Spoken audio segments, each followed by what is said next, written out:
I'm sharing with you how to make peanut butter granola, perfect for breakfast during the week or serve with a few other delicious things for brunch on the weekend. Thanks to Nude Homeware Store for gifting me all of the products to serve this granola and set my table beautifully.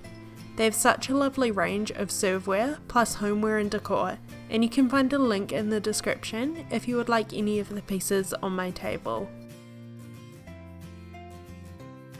I like to serve my peanut butter granola with fresh berries if they're in season, or banana. Serve over the top of Greek or natural yogurt, or pour over your favourite type of milk. To make the granola or muesli, it depends where you're from what you call it, but it is the exact same thing. Measure out 2 cups of old-fashioned oats and pour them into a medium-sized mixing bowl. For texture, rolled oats or old-fashioned oats work best instead of something like quick or instant oats that are too finely rolled or milled. If you would like the full recipe for this peanut butter granola, it will be on my website as well as the full measurements listed in the description box below. Make sure to subscribe to my channel and take a look at my other brunch and breakfast recipes. To the oats, measure about a teaspoon of cinnamon. This is optional, so feel free to leave it out if you're not a fan, but I find it makes a huge difference to the flavour of the final granola. And lastly, for the dry ingredients, add in some peanuts. You can use roasted or blanched peanuts here, just make sure they're unsalted or you'll end up with salted peanut butter granola. I love adding peanuts for some extra texture, but you can also add any type of nut you would like. Almonds also work great. Use a spatula to fold the ingredients together until they are combined and set the bowl to the side while we work on the rest. Of course, to make peanut butter granola, you'll need peanut butter. This recipe is easy, so use whichever kind of peanut butter you have, whether that's natural 100% peanuts, smooth, crunchy, or flavoured with something else. I'm using what I had on hand, and that was crunchy, as I'm not a huge fan of smooth. Measure out half a cup of the good stuff and pour it into a small size saucepan.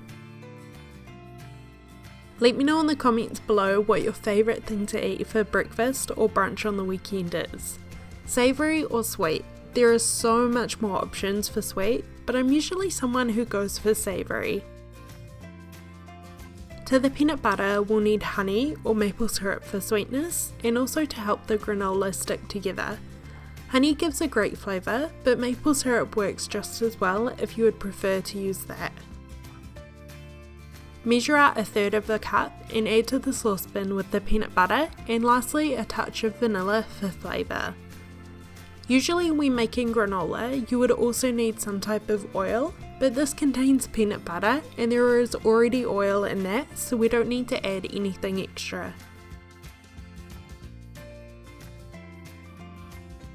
Place the saucepan over medium heat and stir until the honey or maple syrup and peanut butter has melted together.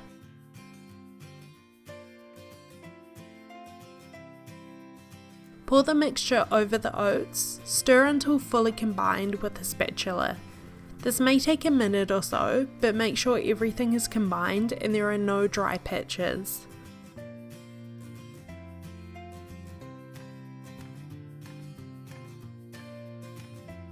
Finally, pour out into a lined baking sheet, spreading into a thin layer, and bake in a 150°C or 300°F oven for about 15 to 20 minutes or until starting to get golden brown.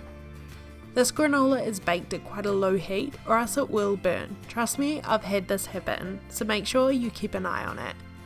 You can stir once halfway through the cooking time, but if your granola is in a thin layer, there really is no need.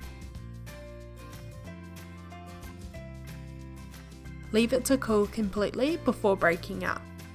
You can store this granola in an airtight container for about a week or so. Serve it with your favourite toppings for breakfast or as a quick snack. Thank you for watching, I hope you enjoyed this recipe and I will see you in my next video.